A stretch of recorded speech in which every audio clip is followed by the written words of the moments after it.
Perón asume la presidencia de la Nación, ella comienza una relación muy interesante, una relación que va a perdurar por los años y que va a ser el basamento político más importante de Eva, que es la relación con la CGT.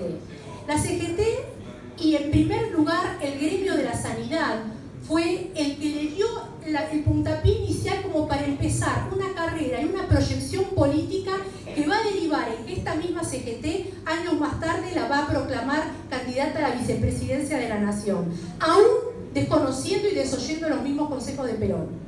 Candidatura que, como ustedes saben, quedó truncada. Esta CGT, que no fue solo eso, sino que también pidió al Vaticano al momento de su muerte la beatificación. Y eso es real, no es un mito. El pedido de beatificación al Vaticano existió.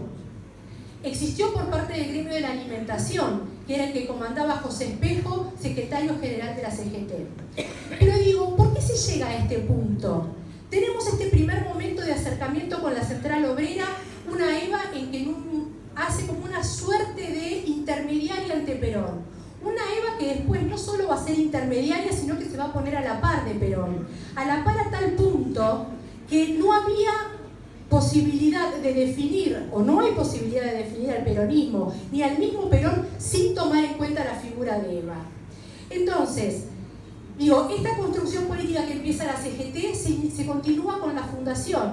La fundación va a ser un momento casi de llegada, pero en una primera instancia empezó como una actividad tranquila, digamos, en el garage de su casa, una actividad cercana a la beneficencia, que se va a terminar transformando en lo que ustedes han visto o ven habitualmente, que es la Facultad de Ingeniería, ¿no? Donde iba a ser la sede final de la fundación, que nunca llegó a abrirse. Primero, bueno, Eva no estuvo ahí porque murió antes, y luego por el golpe de Estado.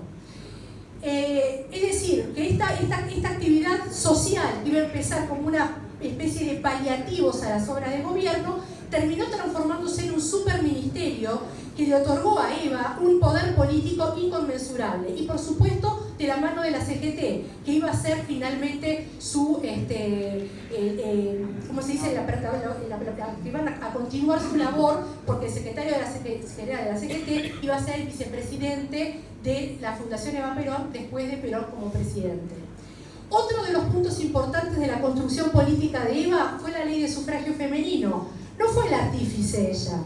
La verdad que no fue una obra exclusivamente de ella. Ella terminó y concluyó un camino. Pero como sucede en estos casos, si comparamos lo que sucede en el fútbol, ya que veo que hay bastantes muchachos acá, digo, uno se acuerda generalmente el que mete el gol, pero no el que hizo los pases previos. Bueno, con el tema de Eva pasa parecido. Ella terminó metiendo el gol, fue la que finalmente logró que se votara una ley de voto, pero en realidad hubo previo una lucha de sufragistas y feministas que se remontan a fines del siglo XIX.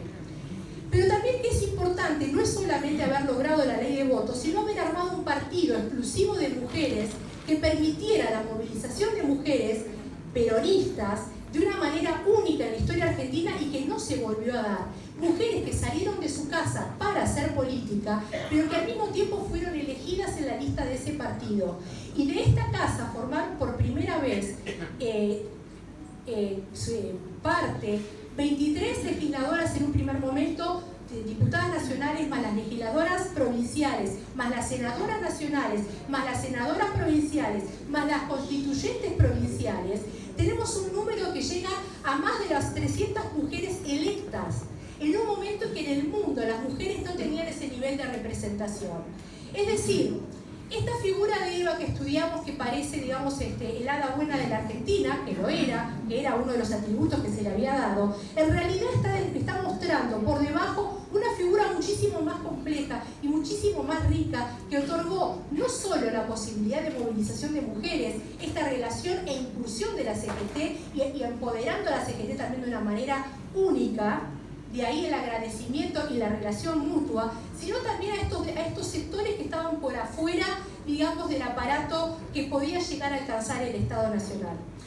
Es decir, y como para cerrar, la Eva descafeinada es la Eva que yo creo que es la aceptada. La Eva que todavía cuesta aceptar es la Eva que equiparó e intentó equiparar derechos de varones y mujeres. Por un lado, también de niños, también de mujeres desposeídas, también de trabajadores, también de ancianos, declarando e incorporando en la Constitución Nacional una mujer sin ser constituyente en el año 1949 la Declaración de los Derechos de la Ancianidad. Es decir, es raro que la esposa del presidente, porque no tenía otro cargo que ser primera dama, porque no ocupó ningún puesto formal en el gobierno peronista, sino que todos sus roles políticos fueron por fuera de la estructura de gobierno, llegara a generar un articulado en la Constitución Nacional. Articulado que después también fue estudiado en las Naciones Unidas para incorporarlo en las Naciones Unidas. Es decir, estamos hablando de un personaje absolutamente disruptivo. Tan disruptivo, y con esto ahora sí termino, que en 1951, luego del intento de golpe de Estado, propició la compra de armas para la CGT. Esto lo puedo decir hoy después de haber podido lograr chequear este dato, porque hasta ahora había como una especie de mito o de duda si realmente había existido esa compra o no de armas. Es decir, una mujer que en 1951, enferma de cáncer y en la cama, logra comprar armamento, 1.500 ametralladoras más 5.000 pistolas, con el intento de armar al pueblo en caso de que Perón pudiera sufrir un golpe de Estado nuevamente. ¿Es una Eva aceptada? ¿O es una Eva que todavía no terminamos de conocer y la que conocemos y aceptamos es la Eva descafeinada? La Eva de Broadway, la Eva de Hollywood, la de la calle Corrientes. O sea, me parece que todavía Eva merece y todavía continuamos discutiendo y ahondando en esa figura que es riquísima por donde se la mira y que es absolutamente extraordinaria en los alcances de la figura que ella generó y en el legado a su vez que nos dejó tanto a las mujeres como a los varones. Y bueno, y a ustedes que los escucho, que están cantando y que están festejando y que hablan de los sindicatos y que los sindicatos son de Perón, también mucho de eso se debe a la relación de Eva con la CGT. Bueno, muchísimas gracias por la invitación.